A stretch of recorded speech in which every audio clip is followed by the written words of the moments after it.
Welcome into the American Digital Network studio. I'm Haley Outen, joined by the Commissioner of the American, Mike Aresco. Mike, thanks for taking some time to talk to us as the conference approaches its 5-year anniversary. And when you look back to 5 years ago, the American was formed because of the dramatic shift in the landscape of college football. What was the biggest challenge this league faced early on? Well, first of all, great to be with you, Haley. And you're right, it's 5 years, isn't it? It's hard to believe. We had so many challenges at the time. I'm not even sure what was the biggest. We were we were victimized by expansion, of course, realignment. Other conferences were looking to strengthen their football. Some of the the P5 conferences, the so-called P5 conferences, and in doing so, some of our teams were taken. And then that meant, obviously, there were some teams from other conferences that were taken, created a chain reaction. Bottom line is there was a lot of disarray. It was really hard to tell what was going to happen. A lot of instability. Never a good thing when you're negotiating a TV deal. And at the time, the old Big East I was Big East commissioner. The basketball membership, the old group of small Catholic schools decided to go their own way. And that made it doubly difficult because we not only had to figure out an exit package with them, but it happened right in the middle of our TV negotiation. So the biggest challenge, I think, at the time was just to keep everybody together, to make sure that people didn't decide that there was no future to this conference and splinter off. And had that happened, I don't think any of them would have been as well off as they are now in this conference. But at the time, you could argue that some of them, might have felt that way. I think in the end they didn't, and that was really important. The second thing was to get a TV deal that at least gave us the exposure we would need to build our brand over the next few years. That was absolutely critical. And then also, something that really isn't talked about a lot, but we did have money coming from the old Big East, the units that were left behind, some of the revenue that was left behind as part of that separation. And we had to decide how to divide it fairly among the holdovers, the UConn and South Florida and Cincinnati and our newcomers, people who were coming into the league. And that was really something that I let the ADs from both sides get together and kind of hash it out. I was sort of a neutral, arbiter. And in the end, I think we worked it out. And some of the writers commented to me later that they had never really heard any complaints about it. So that kept a certain level of cohesion in the conference. We also, as you know, had to find a new site for our basketball tournaments, men and women, a lot of those kinds of things. But the biggest thing, Haley, at the time was every little thing, every little brush fire could have turned into a conflagration that would have potentially consumed the conference. And that was the biggest challenge. Communication, communication, communication. We had to communicate with the schools at all times. But again, I salute our presidents and ADs, and many of them are not there anymore. A lot of presidents have moved on, ADs have moved on. But they saw a future for this conference. They believed in the vision that we could get back to where we had been. And they bought into it. It's been a long, obviously tough road, but here we are, not only, I think, surviving, but thriving. How has the geographic footprint helped build this league's identity? Well, I think, first of all, we're in big markets, and I thought that was one of the keys to potential success. We've got big schools that are well known nationally. Geography has been challenging, but on the other hand, because we're in Dallas, we're in Houston, we're in Philadelphia, we're in Baltimore, with Navy, we're in those big Florida markets, Orlando and Tampa, we're in New Orleans, Memphis, Cincinnati. We've got a chance, really, because we're in probably close to a quarter or a third of the country in terms of the overall potential fan base. We have a chance to build the brand, and by virtue of having those big markets, you have a lot of potential fans. We have 2.7 roughly million alumni. It's either 2.6, getting close to 2.7. I mean, that's good, and we do have nationally known schools. Now, in terms of geography, it's a bit spread out, but so are other conferences now. I mean, let's face it. If you look at the Pac-12, you go from Washington all the way to Arizona. The SEC goes now from Missouri and Texas all the way to Florida. And the ACC goes from the tip of Florida all the way to Syracuse. Big Ten goes from Nebraska all the way to the east. So every footprint has gotten bigger. But I think ours is strategic. We're located extremely strategically, and I think that's helped us. Over the past 5 years, how has the perception of the American changed? Dramatic. It's night and day. I don't even think it's close. When we started, Haley, it's hard to look back sometimes. But when we started, and I remember those days, as you can imagine vividly, we were given up for dead by a lot of people. People thought we would not survive. People thought that, and they called us the leftovers. They called us, I think terms, were used that were not flattering. We didn't get a lot of fawning press, believe me. We hardly got any. And people felt that, we were thrown together in the heat of it, and that we wouldn't necessarily, make it, or we wouldn't have an impact. And my goal from the very beginning was to be nationally relevant, a nationally relevant conference that could eventually become a so-called P6. Remember, we had 6 schools that were once in that group.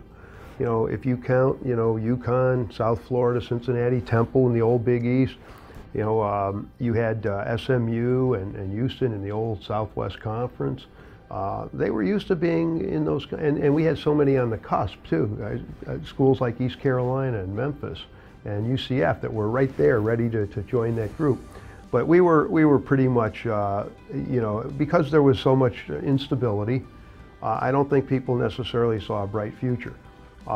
Where we are now, of course, we're clearly nationally relevant. We've made a big impact on, in the college football universe. We've made a big impact in basketball. Our women's basketball is the best in the country with UConn. Our Olympic sports are thriving. They're doing extremely well. Nobody probably foresaw that. I think we foresaw the potential. I didn't know we'd get there this quickly. It takes time. If you look at our football programs, we had some that weren't doing great then, but I thought we had good coaches and we had a commitment. Without the commitment, Haley, you've got nothing. And we had a real commitment by our administrators and by our coaches and by everybody connected to these schools to be a top tier again. And I felt that for the sake of our student athletes, we had to try. We couldn't have them feeling like second-class citizens, especially if they achieve things. And in fairness, fortunately for us, the very first year, we had a tremendous inaugural year. UCF won the Fiesta Bowl convincingly, decisively. That made a huge impact because people thought when Boise decided not to join our conference, the year before, that was it. Football was not going to be very good, and football drives everything. Well, that turned out not to be true. UCF immediately made an impact. And then we won the national championship in men's and women's basketball. So our first year was spectacular. And that, I think, really made people see that potentially we could do something. One thing I didn't mention earlier, you asked about the challenges. I don't know how I could not mention this, but the biggest one is we had no name. We had to give up the Big East name grudgingly because we would like to have kept it. There was 30 years of equity built into that name. It was a weird situation with the way that separation agreement was written. None of us really liked what we had to go through. But we ultimately, in order to get the revenue we needed, we gave up the name. And that meant we had to have a new name. I remember waking up in March of that year 2013 and saying, what do we do now? We have to get a new name. This is going to be daunting. You have to get the right name. You can't just have a name that nobody likes or nobody, and then you have to rebrand around it. You have to get a logo, and you have all those internet trolls that are trying to anticipate what you're going to do, and then obviously trademark things and make you have to then buy it. Well, we kept everything pretty quiet and pretty secretive, and we ultimately got a good name. American Athletic Conference is a good, strong name. It wasn't we didn't want it to be a dramatic name. We felt that we wanted something that would stand the test of time. And AAC, American, it really feels part of the college landscape. Whereas at the beginning, people would look at us and say, boy, what's their brand now? And then the logo, we needed a good logo. And we hired a firm. Leslie Ann Wade had started a group. Leslie Ann had been the head of communications at CBS Sports, and her group came up with what I thought was a very good logo. We quietly, privately showed it to all our schools, got buy-in for that. That was huge in terms of branding. And from then on, of course, we've worked really hard with the P6 campaign, which sort of developed by virtue of our ambitions.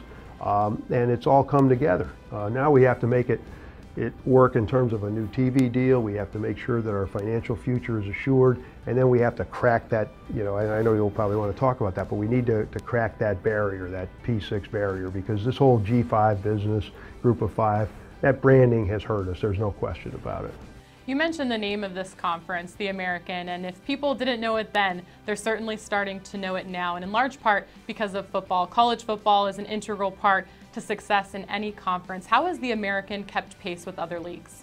Well, it's been hard, and I give our schools a lot of credit. Somebody once said, a basketball coach once said, if you give me a few really good guards, I think I can build a program around it. But football's a corporation, and it really is. It takes so much in the way of resources and effort and energy, and we have really done an unbelievable job. I give our schools credit. They have recruited intelligently, they have planned intelligently, they've used their resources intelligently, they've upgraded their facilities, and they've succeeded on the field, and they have also challenged themselves. They've played top teams. We played the top tier of the so-called P5.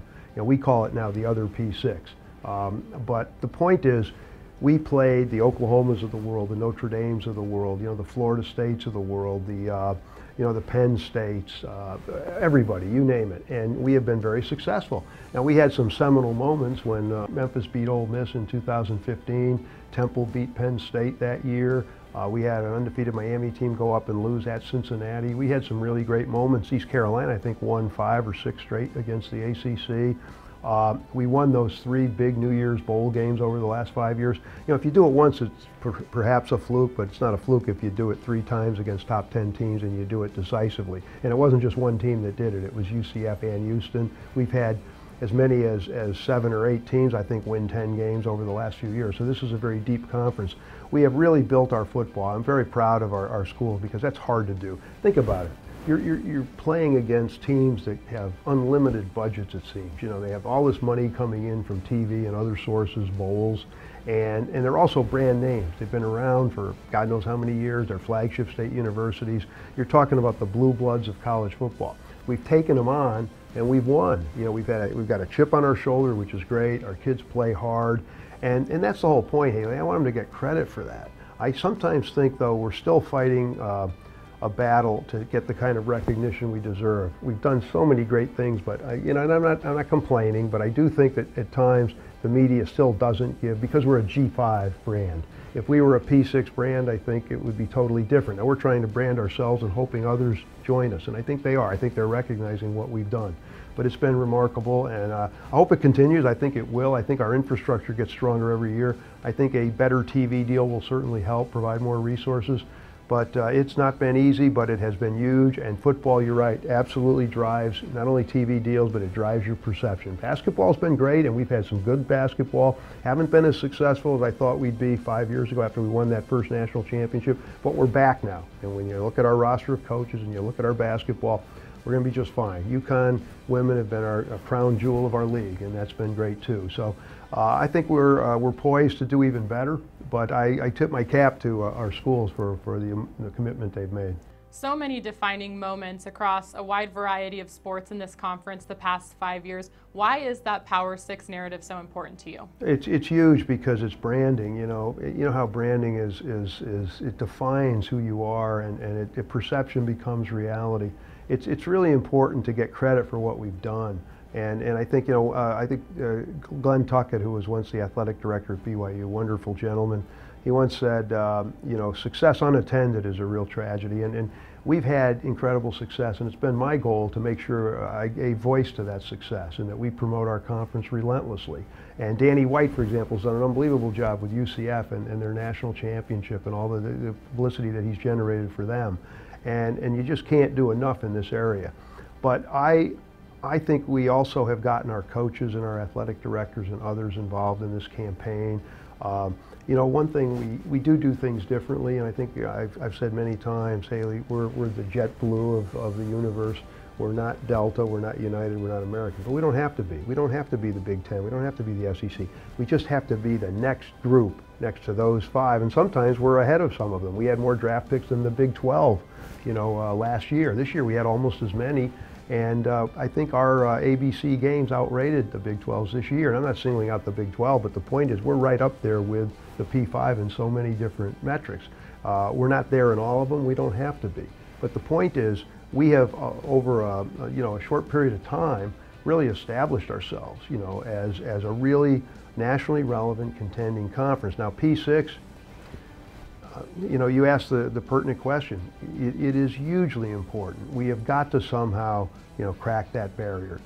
The first big step, and we're well on our way on this, is to change perceptions. We want the writers to talk about us as P6, and I think they do.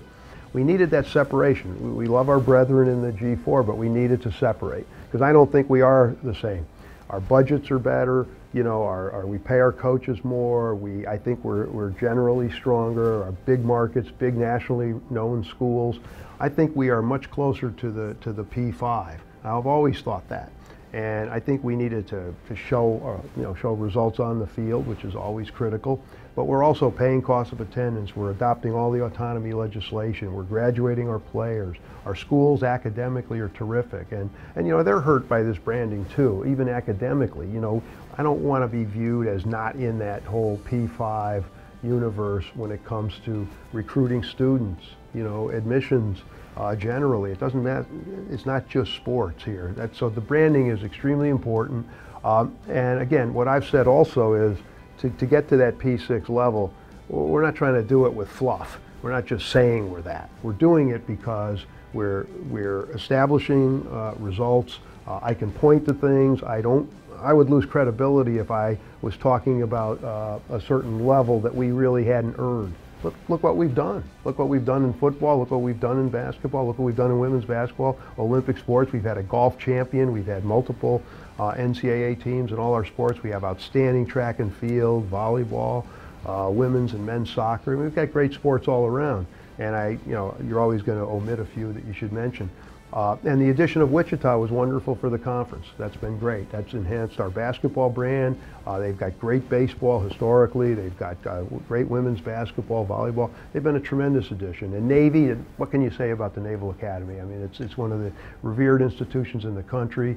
We're just proud to have them as a member of the conference. I think they bring us a tremendous amount of prestige and class, and we're thrilled to have them. So all in all, it's a question of getting there and then sustaining it, because everyone's going to look at us and say, okay, even if you reach a certain level, can you sustain it? These P5 guys have sustained it for many years, and again, they're the flagship universities in their areas and regions, but I think we can do it.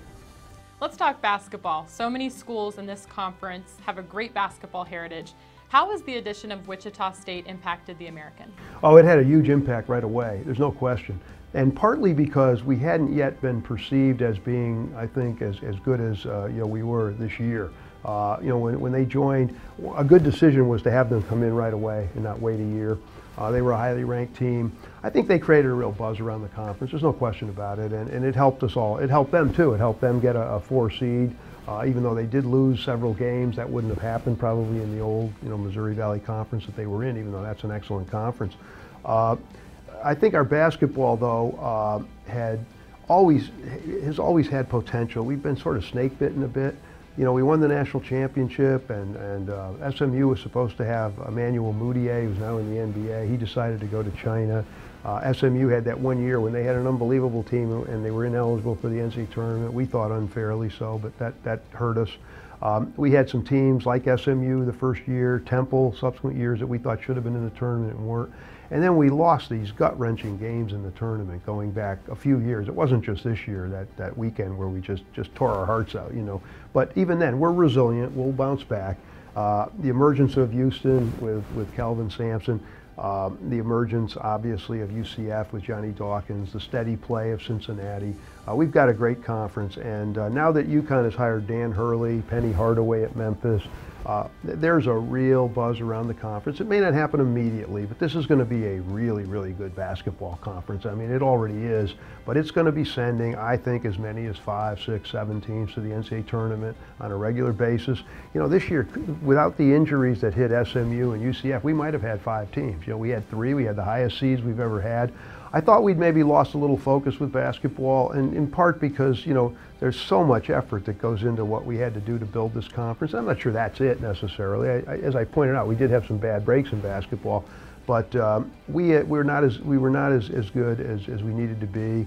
But with the coaches we now have, with an incredible roster, with the facilities we've built and improved Cincinnati and Houston with new facilities, I think we're going to be really good. And I wouldn't be a bit surprised if we've got to make a deeper run in the tournament, which we will.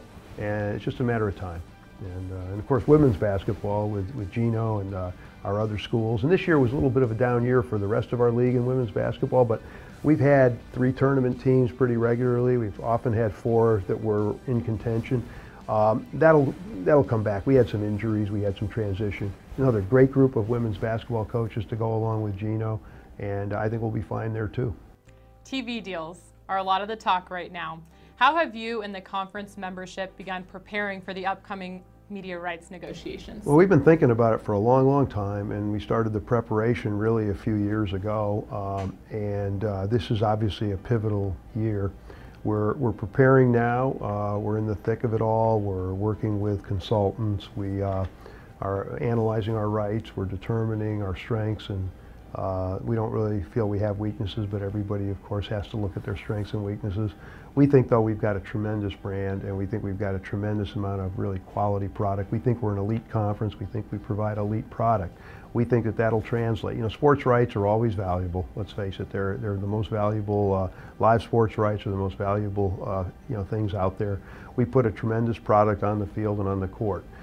In terms of our strategy, we're going to look at all the new media as well. You know, you've got the digital companies that are starting to get into sports. I think that's good for us. The landscape is not the most hospitable at times. You know, you have to strategically find out, you know, who has needs and where they want to fill those needs. We love our partner, ESPN. We'd love to do something, you know, longer term with them. Either way, these deals aren't going to look the same, Haley. You know, ESPN's got ESPN Plus, and that'll probably be an integral part of any deal you do. The Facebooks of the world, the Amazons of the world, the Twitters, the YouTubes, you know, all of those organizations, and I probably omitted a few, may be looking for live sports, and we'll have to see where we potentially fit in. We'd like to do something cutting edge, but we'd also like to maintain the great exposure we've had. You know, we've had between bowl games and away games and home games, we've had, I think, 90-something games that had 1 million or more viewers, and many had multiple millions of viewers. That's pretty good. And if I'm talking football and basketball too, we've done really well. We had great ratings for our basketball tournament this year, which happened to be on CBS because the Big Ten had moved a week earlier. That was a great advertisement for our conference. So we've got a lot of great product, and we now have to figure out strategically where it fits and what kind of TV deal will provide us with revenue and exposure. I can't emphasize the revenue enough. It can't be overstated how important that is. We do need more to compete at this level. We've done it. I don't know how we've done it. You know, our guys, I give them credit. You know, they've done it, against all odds. But I want to help them obviously maximize that and also their exposure. You know, it's one thing to get, you know, the money you need, and then if you don't have the exposure, it's harder to maintain your brand longer term. So it's a little tricky, but we're working on it every day. It's all we think about. And at the beginning of next year is when the actual official negotiating period starts. Now, we may do something in the interim with our current partners. We're not sure. As we look back and celebrate the last 5 years, what have been a couple of the most defining moments in the American up to this point? Well, I think that very first year, you know, winning the Fiesta Bowl, winning the 2 national championships, I think were critical. I think Houston's run in football and winning the Peach Bowl and having Tom Herman do what he did there, those big wins over Oklahoma and Louisville were huge. I think the emergence of UCF this year and that, you know, the national championship, you know, the great undefeated season. I think the establishment of our football championship game and how successful it's been on ABC 3 straight years. I think the upgrades in facilities. But some of the defining moments as I look back, I really think one of them was clearly that beautiful sunny afternoon in Memphis when Memphis defeated Ole Miss. And Ole Miss had just beaten Alabama a few weeks before. And that was a seminal moment for the conference because I think everybody realized, wow, they have good football over there. And it was a national game on ABC. We got all sorts of great publicity. USA Today did an article about it, big article. Dan Wolkin did an article, and we talked about our conference. You know, it's things like that build the brand. I think this Peach Bowl was absolutely a similar moment. It might have been our crowning achievement, you know, beating a team, Auburn, that had been number 2 in the country at one point, was number 7 at the time, had beaten both teams that played in the national championship game. And here is UCF not only defeating them, but, you know, giving a pretty good account of themselves. That was a decisive win, could have even been by a larger margin. Everybody, I think, was extremely impressed. You know, they were a big underdog, as we've always been. And I think those are the kinds of things I remember. And there have been some gut-wrenching losses that really, again, as I said, tear your heart out. But at the time, they helped build our brand. You know, Temple played Penn State. College Game Day came to Philadelphia at Independence Hall. That was a great moment for our league.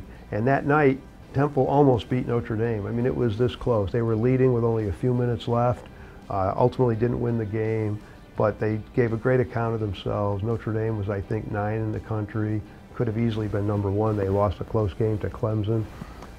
And Temple, played a great game. And we had, a full house, 70,000 people at the Link in Philadelphia. National TV, it did a higher rating, I think, than the Big Ten game the previous year in that window, which I think might have been Penn State, Ohio State. It had over almost 6 million viewers, and then I think was against possibly a World Series game as well. So that was a tremendous night for us, another, defining moment. We've had a lot of smaller ones, and we've also had that steady success. Our APR has been better, our graduation rates.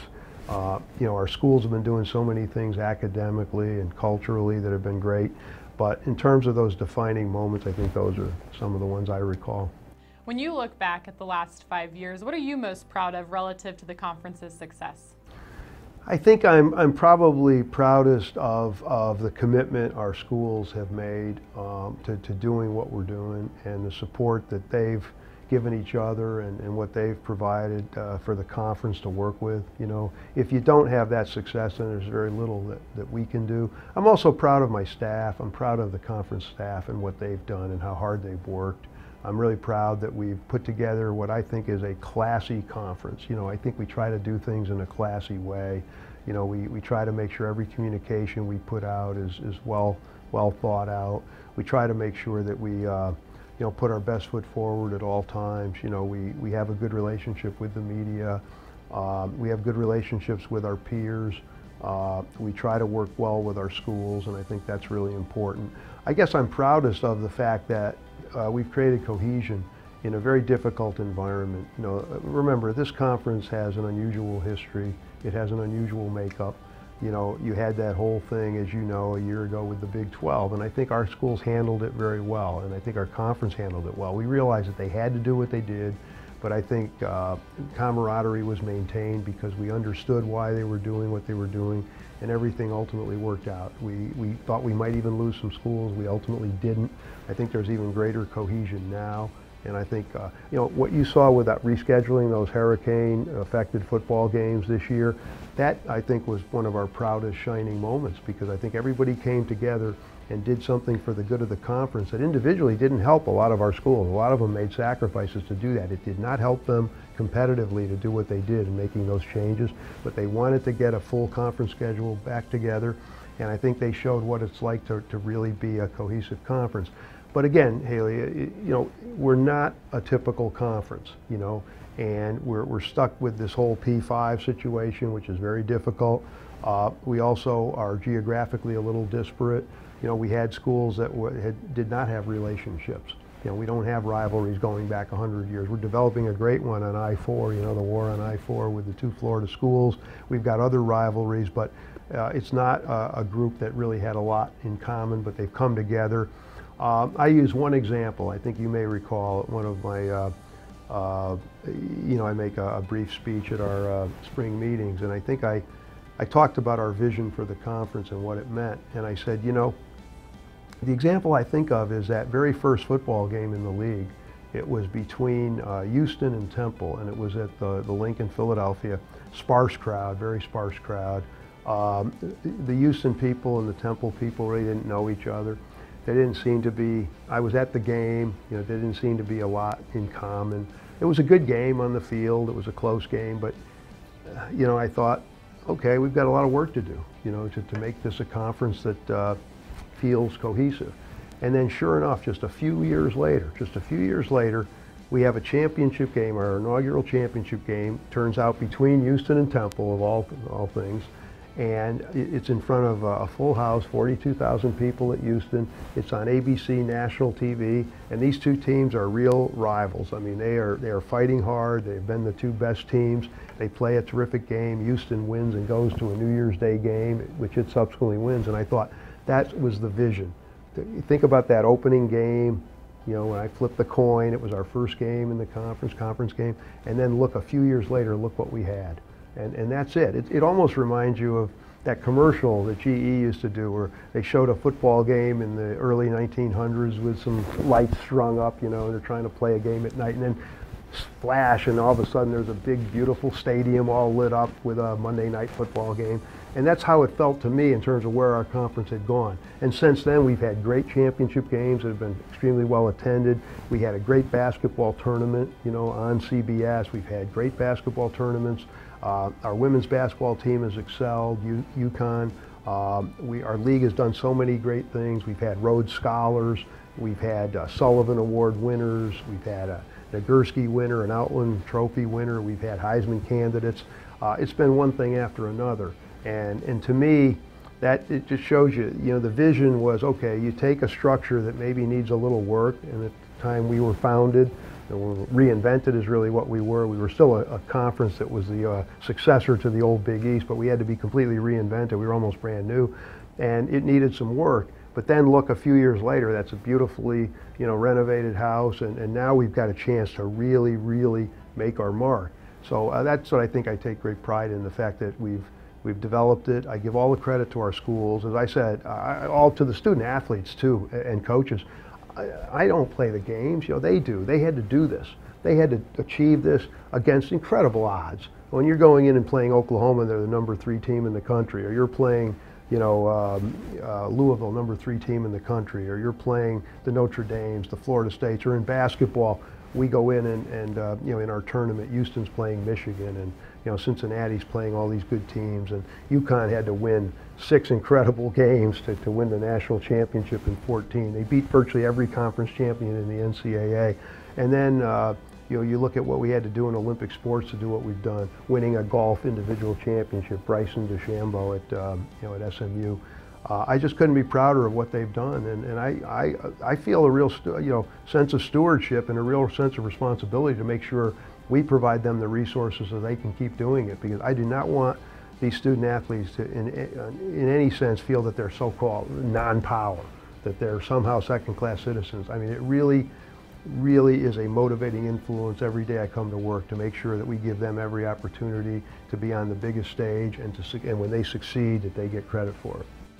You mentioned that Houston-Temple football game and a vision that you had once upon a time ago, and that it came to fruition in that first football championship. What's your new vision for this conference? What's next? I think what's next is to be a legitimate autonomy conference, you know, be actually accepted in the autonomy group, and I think we're making progress. Not something we can necessarily affect ourselves, but I think we're starting to knock the door down. And then to be widely viewed as a P6 conference, eventually to have a contract bowl game so that we have an automatic New Year's slot, that we don't have to, you know, fight, you know, 4 other conferences for it, which, you know, can sometimes be very dicey year to year, no matter how good you are. I think we've had the best team all 5 years, but we haven't necessarily been in it all 5 years. So the next step for this conference would be to also have a TV deal that puts us at least within range of the P5, that people say, okay, that makes them clearly distinct. They're not really a so-called G5. We don't like that term. We were sort of lumped in, and it's just one of those things, you know. And again, we never denigrate any other conferences. We have great respect for all conferences, but we really think we belong with the P5. So the next step for this conference would clearly be to be in that group, to be firmly established, to be recognized nationally as that kind of conference. And I think we're on the way. I think we're going to get there. Mike, congratulations on a very successful 5 years, and looking forward to all that is to come. So thank you. Thank you, Haley. Really appreciate it. And again, it's going to be an interesting journey, but it's only beginning too. You know, this is a sort of early times.